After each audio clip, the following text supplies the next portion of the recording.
explanation for the retirement being pushed off to the next meeting, even though we typically do it in the same meeting, we can go ahead and declare his weapon surplus.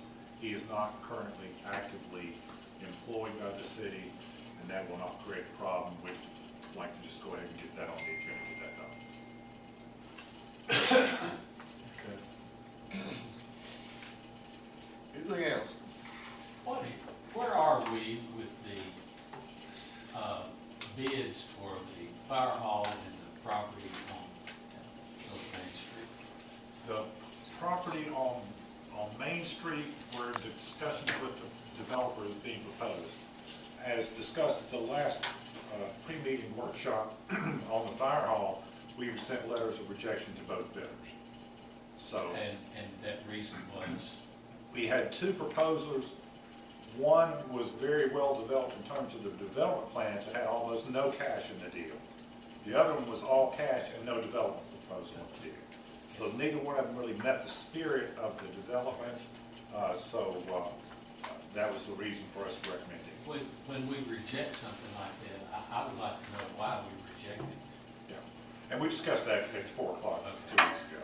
But yes, one developer or one proposal was all cash, no talk about how the building would be used, no upgrade of the street frontage at all. The other one was a whole lot of talk about what they would do with the building, how they would grow, how they would develop, and how they had a multi-year plan, but had almost no cash. $1,000 was the proposal for the purchase. So we didn't consider either one of those to be responsive to what we thought council wanted. Tony, in that property, when you take away the setbacks, isn't it like a quarter of an acre or something? Yeah, it's small. Less than that, I'd say.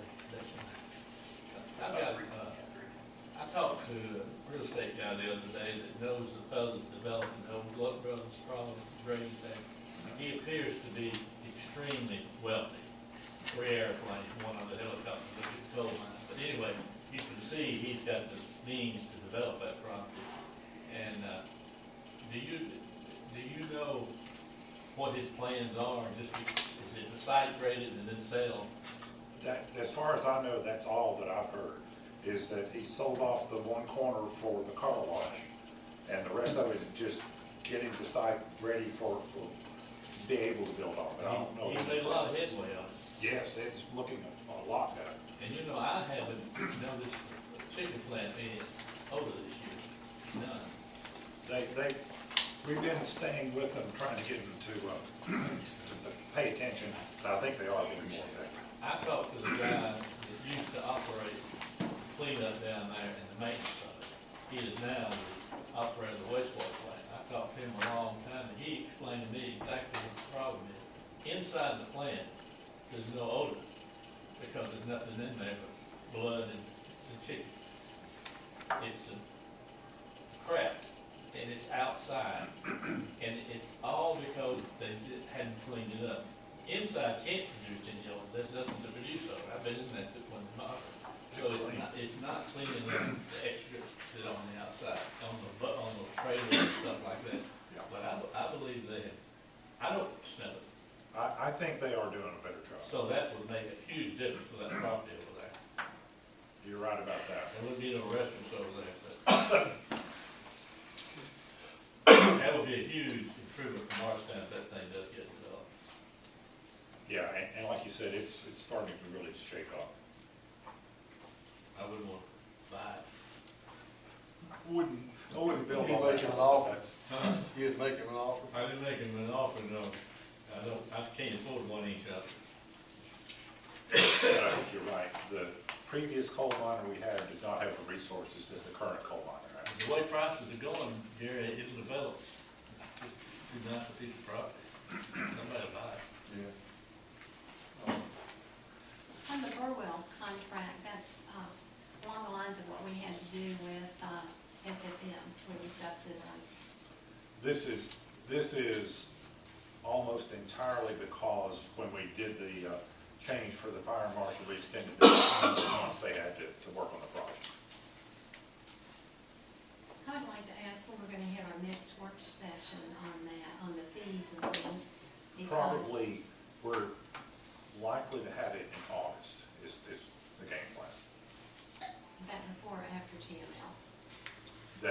problem, is trying to get everybody lined up and ready to go. I think that'll be after TML's right in the middle, isn't it? Yeah. The reason I ask is December 17th is the last time that we really talked about fees. And we're moving, I believe, is that correct? When we I made a don't. presentation. And we're getting down to the countdown, really. And people are interested. And we also, and I mentioned it to Gary, there have been questions about the alcohol policy, but we felt like we had talked about that, but it's still. Got it out in all box. Yeah, we're working on details for beer in particular, and we're meeting this week, it's not tomorrow, it's Thursday, to make sure we're on board with that. And we will have an agreement with SFM, we'll talk about how that goes into our current ordinance and the beer board, so those things will be coming to you shortly. So we're meeting at the end of August, we have September, October, November, really. November, we're gonna have the city openings, so we're really 2 months out from, basically. Not The- November. The substantial completion date as of now is technically November 21st. I think 19th. But, yeah. And realistically, substantial completion means that staff can go in and begin setting things up, but you won't see much operation in December in terms of full-blown. That's the reason we're looking for a January kind of grand opening. But December will probably be in the building. It's not yet known how much we'll be serving customers as opposed to setting up. Will the hospital be in the building too? Right now, the hospital is still trying to get prices on their build out of their space, and they had to go back out with new specifications, and as of today, I don't know when they're gonna get those bids back. So I would say they're gonna really have to get on top of it to make it. And I'll kind of leave it up to SFM. We keep seeming wanting to push for the fee structure debate. Since it's going to be theirs to sell, I would wait for whenever they want to present it. I don't think I think it'd be a disservice to them if we say, all right, present it, let's all throw it open for public debate, because we know where that's going to go. And I think let's let the people who are going to run it, they know when to bring it up, because they'll know when to start marketing that. And I'm not too anxious to bring it all out. Let's throw it open for everybody to weigh in. Wouldn't they have some comparisons to use, Gary? What? Wouldn't they have some comparisons with other places? Oh, yeah, that's how they set it up, is they compared with fitness centers and comparable entertainment venues in all of East Tennessee. I guess everything east of Nashville. So, That was basically what they presented in December of 21. yeah, I felt that was way too early to do it, so I think we'll let them evaluate it. But I don't think we need to force them to come out so we can debate it with them. Well, I'm not asking that, I'm asking, what I'm hearing What are you is, I'm telling you what I'm hearing. What I'm hearing seems to be council doesn't really need to have any input into it before we are presented, sort of like the budget. You know, it's coming down to the bound booklet that we're gonna get, and it's very hard to change it at that point. And I think that When you say council input, exactly what do you mean? we haven't had a chance to look at the numbers and have a discussion, massage them, and say, what will our residents, our citizens, you know, be able to absorb, want to absorb. How would we determine that? Well, we haven't even had a chance to talk about it, how we would determine, what we think about those. Well, I think, let's make it so it's affordable is a subjective term. And I Like that think we term, leave it in the affordable. hands of the professional company we've hired to run it. If they present something we think that's out of line, we tell them right then. We tell them, hey, no, this is out of line. I'd like to know sooner to be able to say that than later. I know you would, but I think we're asking for a lot of noise that doesn't help us any. Well, I was asked for my input, and that was my input, and I don't, and my word that I used, and so I've used it several times in my response to Steve and to Andrew, which you've obviously seen, did use affordable several times. And I think one of the problems we have is the naysayers, and there are always naysayers of anything that we do.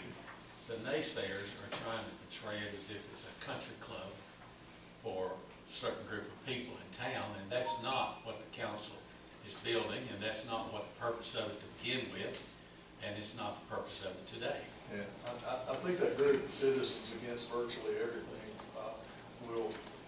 that's what you're gonna leave, charge them $1 a month, they're gonna holler about it not being 50 cents. I don't think it's just the naysayers. I think you've got to look at and I think that's why we all come from different backgrounds and we all have, should have the opportunity to have some input into it. And I just really think, I think there was some shock value when those fees were put up the first time. And we talk about having input and not having input. Well, having input is telling them what to charge. I think that's our job. It's not our job to do that. I'm not asking to tell them, I'm asking to discuss it. I'm asking to look at it. Is this what's still on the table? But when they're ready to present it, I think they can present it to us and we can have, I think give them feedback right away, I think. I mean, that's just me. What do you guys think? part of the problem we got in what the discussion led to in December was memberships, you've got to be a member to do anything in the building. That's simply not the case, and we all know that. There'll be many things you do within the building that will be free, or events you'll attend that someone else paid to rent a room. So when you start talking about what memberships are, I think you're doing the facility a disservice if you don't have the ability to lay out the entire spectrum of how you might use the facility. And I think that's what we're trying to get done in August. But why is that? That was December, and that was going on 7 months ago, December 17th. They should have never done that. Yeah, I think they recognize that after they did. A year and a half before it opened up. And not only that, it should not have been reported to the public. That's what started everything right there. But it, it was an interesting story, and I understand, but it's. Well, I think there's so many times we've talked about council input. Right. And council input is not micromanaging, Gary, and council questions are not micromanaging. It's called research, evaluation, comparison, compromise. And I'm moving on to another one I want to talk about, Tony. We were talking about locating the fire station out at Frank Lorino Park. And you said I talked about, that was in '99, and I was here when we bought that, and I felt like, and don't get upset, because I think you said that you would fight for that property to be the fire station when we talked about it. We were in Public Works the last time.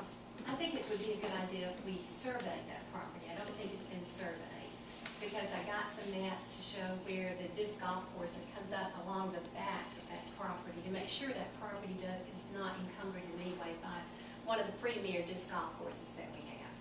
That property was purchased in '99 from the Gilmores in order to be thought to be part of the park. It was purchased with city money, not grant monies. Just like we purchased the Richardson property and the Rooney property to become part of Fred Miller Park, which indeed they have.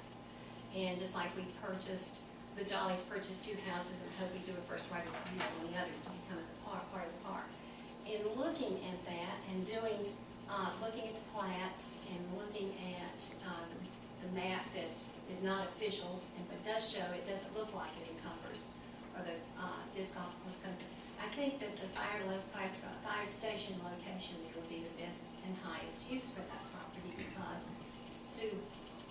I know that you felt like I was going to go to Matt with you on that one, and it couldn't be the fire station. But with the plans that are in there for them to build a training station to bring people in, I think the benefit, and especially where it's located, you can't do a road because you have to go right through the middle of the disc golf course to get over to the property, the rest of the property in Frank Lorino. So it's sort of isolated up there. And what you need really is, so I think we need to survey it though, to be sure where those boundaries are. We can do that in-house, can't we? Well, I think we're trying at this point in time to find the professionals who will be involved in evaluating that site for you. We'll have to have somebody to figure out what the footprint of a fire fire station looks like and what's going to be required for maneuvering the trucks and those sorts of things. And then, as we laid it out in the budget proposal, we have two potential sites for the training facility. That's either behind the existing Station 4 or the new Station 3. And we'd ask someone to take a look at that and see which one of those is recommended and why. And I think there'll be pluses and minuses on both sides. A formal survey could be part of the process, but that's, at this point in time, I don't think that's really what you need in terms of evaluating the sites for those facilities. Don't you think, in other words, then, when you get to the point that you determine you do need to do a formal survey, then if part of the disc golf course is on that property, you just redraw the property line, is that what you would do? So you're saying that the Parks Department is moved outside of their property area? Is that what you're saying? I'm saying that you have these three plats, and one of those is the Gilmore property where you're proposing Station number 3. And does any of the actual parkland, did the disc golf course by any chance come over onto the Gilmore property? I don't know if we did a survey when we built the disc golf course to make sure, when they laid it out. Yeah, I don't know. But a survey would show us where the property lines are and if it encumbers. For what purpose? What's the survey do for us? Determines whether or not any of the disc golf courses on the property that you want to build the fire station on. Okay, and that tells us what? That you are going to have to deal with that, aren't you? With the fact that the disc golf course, are you going to then redraw and make, it seems to me that if I'm going to build a house, I'd want to know exactly where my property lines are and if somebody else's garage was on part of the property. We're dealing with that, Steve's helping me deal with that with a piece of property over in First North right now, where the property line really runs over to the middle of the driveway of the person next door, but they have built their driveway. And I think, Al, you had that situation with your house, didn't you? Property lines. What you're referring to is the Gilmore property is the previous owner before the city bought it from the Gilmores? Yes. So it's city property then, right? It is city property, there's 3 plats. I don't know, doesn't anybody else survey something before they build on it? Well, Not if it's not necessary. if we're the owners on both sides, I don't know that it's critical. We can certainly look at it and see. Well, we're not all gonna be here at the same time, just like, First North Street. We were gonna say, why don't he wants to build a fence, I'll just go ahead and build a fence. Well, someday he sells, this other house sells, and they find out the property line for the house to the left is really in the middle of his driveway, so they take a bulldozer down through there. I mean,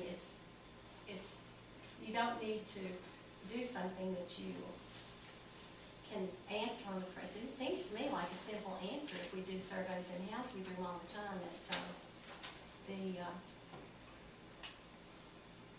I don't think it's very likely that the fire station will encroach on the disc golf course or the training facility for that matter. But we'll let the folks decide that. I think it only becomes critical is whether or not the Parks and Rec Department's gotten off of their plot, off of their property line and build a disc golf course on other property that's not currently been designated as a park area. Tony, when you mentioned the training facilities, that includes the tower, is that correct? That's correct. I would visualize this being an awful good site for the tower. I think staff would be excited about it if we could make it go in there. Part of the problem is the land falls back from the back, and I don't know how much you're gonna build it up. We're thinking that the one here, we're talking about near Frank Marino, would be the one for the training tower? That's the one. We got 2 sites that maybe work, and we want to look at it and see which one's best. First I heard the tower there, I thought the tower was gonna go a little bit off Central Church Road. That's what we bought that land for. Before they had this property approved of. I think that would be a little bit of an eyesore down there, probably, but the property we'll be able to tell you the layout. Yeah, I think that's the thing is, once we put the footprint down for the new station and the turning radius for the trucks, the various things you gotta have for a fire station, we'll see what's left and what works the best. I know that the fire chief is looking at trying to get a little more land, if he possibly can, for the training facility. I'm gonna make a motion that when that thing is completed, you climb it first. You stand back and watch, you'll be waiting there a while before I get there. But if that proclamation went in, you wouldn't have it over 4 foot tall. That's right. And I'll be able to hunt then. That'll help your eyes, so. Wouldn't the Register of Deeds have the description of the property Right here. from the road? So you know what the, And we got the tax maps and, yes. And you should be then able to do the overlay and look at it, correct? Yeah, I mean, we can survey it. All I'm I don't asking- know what we're trying to do. I'm asking for verification, Tony, Verification of, that the disc golf course is not on the Gilmore property. because, Because I just want to know, I'm a council member that's asking questions to my city administrator. okay, okay, I just, what if the disc golf course is on that property? That's Then what, what do you? we'll deal with that one, that's what I asked, we'll deal with that when we need to find out first. You're gonna move the I disc don't golf know, let's course? find out. We don't know if we need to cut that baby in two yet. Let me ask you another one. You had asked that, you wanted the size of all the meeting rooms at the land. Is there a particular reason? Did you need to know that, or something that concerns you about the land? I'd asked, I think in May 13th, I sent an email to Tony, who gave it to Andrew, who gave it to Steve, and they got back to me. And they gave me the seating capacity, is what they gave me, which I had asked for. I'm not asking necessarily for the sizes, but the seating capacity that is in there. And it's listed as theater and so forth. Yes, got some people that have asked me, how many people can be seated in there? Would that be something they would ask Steve when they make the arrangements? Because there are starting to get inquiries from an industrial prospect about capacities for holding a company-wide annual meeting there, and giving them some numbers that they were expecting, and we're asking the folks who are running the facility about the capacities, which they were readily able to answer. And I would wonder if the inquiries on seating capacities would go through Steve and the general manager. Would that not be correct? And I would like to know this too. I think that's information council should be able to know but I also asked Tony, because we had a presentation at the same one in December of '21, that gave us floor plans that you can't really read. So when I get the response, community room can seat, how many feet, that it can seat 124, that's 60 rounds, I need to know which room that is. If you want us to be able to communicate to people what we have, for them to be able to use and to rent, we need, Tommy, you know that, when you're gonna sell a house, you know that house inside and, or else your realtors that work for you do. Know that house inside and out, how many bathrooms, where the hot water heater is located, if it's a dual AC system. Right, but I'll be honest with you, Kay, I don't see why that I need to know where that is. And here's really my response to what you're talking about. Every person every company, corporation, or whatever, that wants to go down there is gonna actually have a different number of seating capacity. Sure. Because it all has to do with what the real purpose of that meeting room is. So to be able to say you can seat 200 people in this room, that may not be feasible to do that. So right now, I know a person who is meeting with Steve about a big project that's going on wants to go on at the landing, and he's meeting with them, taking them on a tour of it, showing them what they can do, showing them off. That's what I would do. If somebody called me and said, look, I'm head of Cracker Barrel Corporation of America, and I want to come down there, it's not up to me to say, well, we can handle this, and we can handle that, and we can handle whatever. It's for me to say, okay, Steve is the guy you go talk to, and he can answer all those questions for you. And we're all different, we all have different perspectives. I'm an information person, you all know that. And I would like to know where these rooms are located. We walk through them ourselves. And yes, to do the final decision-making, when it's gonna be, where it's gonna be. And it's just like when Lois did their presentation, originally you could get this many people in the big room standing, this many people seated, and so forth like that. But I think, if I'm gonna market something, I'm not gonna be the one that's gonna do the deal. But if, I just wanna know what it is. And I don't think anyone of us ought to fault another one, because I want to know more about where things are located and so forth and the other. And yes, Steve is the one that's gonna put that together. But if that information is already available, I think it needs to be made available to the council. And like I'm not faulting you for wanting to know that. But I don't want you to feel the pressure that you have to have the answer to every question that comes along. I get those kind of questions. I tell them who can give them the right answer. I've called, you can call this one or that one, and if I know the answer, I'll give them. But I don't want to feel that kind of pressure that I have to know every single. I don't feel pressure. I don't. I don't think it's, to be very honest with you, I don't think it's our job to market that place. I'm not marketing that. You said just a minute ago, if I'm gonna market it, Well, talk about it. well, Maybe I don't agree, need we to need to talk know about it. information, I totally agree with that. But your statement was, if I'm gonna market it, then I need to know. And my point is, we don't need to be marketing. Oh, no, I'm not the salesperson. I know that. I know that. But I think I need to know what we have built for our community that's I available think to everybody be needs used. to know, not just us. I think the community, Chamber of Commerce needs to know that. And a lot of times, those people know before we do. Oh, I mean, they run the show. Well, the attachments that you send in your email all have the rooms labeled. You can't read them. I asked them to be larger. Okay. If you print that out, you need two magnifying glasses. I do agree with her on that. I couldn't read the numbers. And then also, if you correlate, community room, I don't know what, they all have numbers, but those are not numbers. So we walked through those They all rooms the have other day. numbers. I don't. On the second attachment that came from Steve. The meeting space room capacities, and it has conference, classroom, and theater. Andrew, I don't know if you can explain that, what that means.